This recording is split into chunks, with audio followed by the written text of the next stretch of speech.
G'day guys, my name's Ben and you're watching the Long Gun Project. Now you might recall at the end of our last episode, episode 3.6, I decided to use my 300 Winchester Magnum in the latest round of the PRS Australia competition, in spite of many of you telling me that I should use my 223 Remington.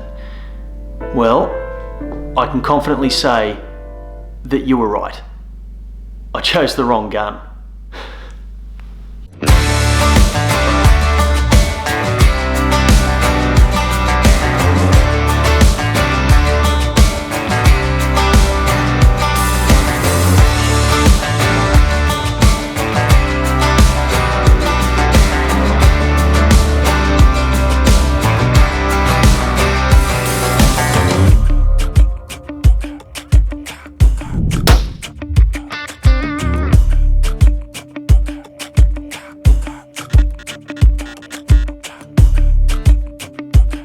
G'day guys, my name is Ben and you are watching another episode of The Long Gun Project.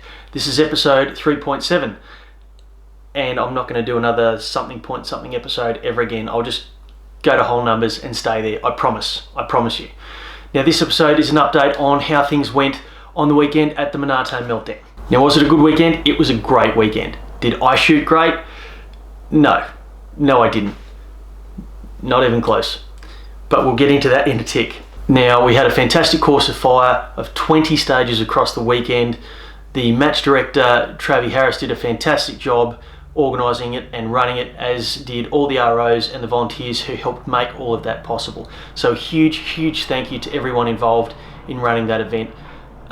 We had 50 shooters across open and production class, and if you are down in South Australia and you are interested in getting involved in this type of shooting, look up practicalshooting.org.au, get yourself down to the club at Monarto and get involved. You won't regret it, I promise you. It's a really fantastic way to get involved in this sport.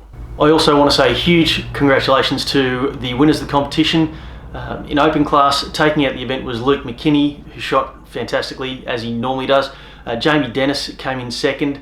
He shot the whole competition with a Nightforce scope that had a bullet hole through it, to prove what a reliable product Nightforce had. And in third place for Team AI, we had Matthew Butterfield. And in production class, first was David Taylor and second was Ian Nolan. So congratulations guys on some really great shooting and a great result for your weekend. So how did I shoot? Not great, if I'm being honest. And whilst I'm not trying to make excuses, I would have been a lot better off if I had have listened to your advice and taken the Howard 223. Now why is that? Well, we didn't have that many 500 metre targets throughout the courses of fire for the weekend, and majority of the targets were found between 200 and 400 metres, which, because the wind was fairly low across the weekend, which you can't really predict, but there wasn't a great deal of wind there, I probably would have easily been able to make a large number of these shots.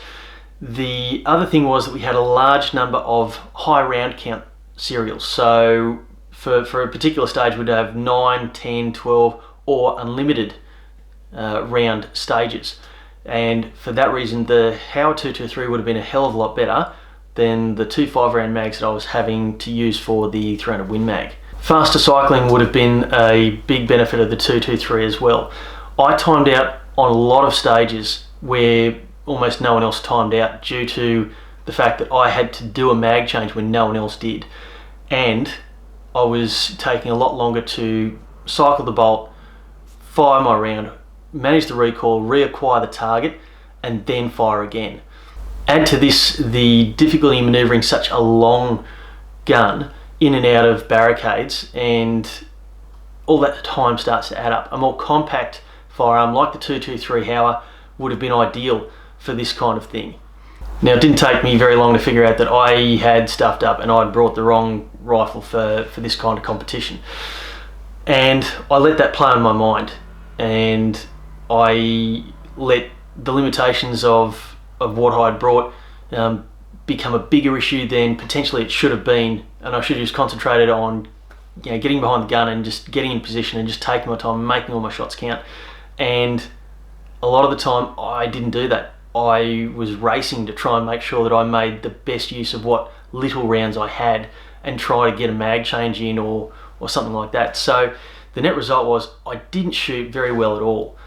So a couple of big positives that came out of this. The first is having confidence when you know you've got the right tool for the task at hand. The second is making sure that you're in the right place mentally to be able to attack the stage that is in front of you, not worrying about the stage you've just done, and not letting, say, one bad shot in the serial ruin your concentration for the remaining shots, and therefore compounding the problem and making you lose even more points. And I think that's where the big issue was for me. Not so much the fact that I'd, definitely brought the wrong tool for the job. That didn't mean that I didn't have something to shoot with. I let the difficulties that I was having on previous stages shape my mental thinking towards the next stages. I zeroed 3 stages in this weekend's competition. I've never zeroed 3 stages, in total before this competition. So I really sort of, did myself a huge disservice in not sort of taking a bit of time, taking a breath, and trying to focus myself on what's in front of me instead of letting what's behind me influence my thinking. All in all, it was still a great weekend. Yes, it is the worst I've ever shot in a PRS competition. That's the truth. But I learned a lot from it, and that's pretty valuable. So I now have something that I can focus on and work on improving before the next comp. I had a great time with some great mates doing something that we all love. Speaking of which, I may as well just show you some footage of the competition itself, and hopefully you guys will enjoy it as much as we did.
Guys, that concludes episode 3.7 of The Long Gun Project. I hope you've enjoyed the video. If you have, please don't forget to hit like and subscribe. I look forward to seeing you all again on the next episode of The Long Gun Project.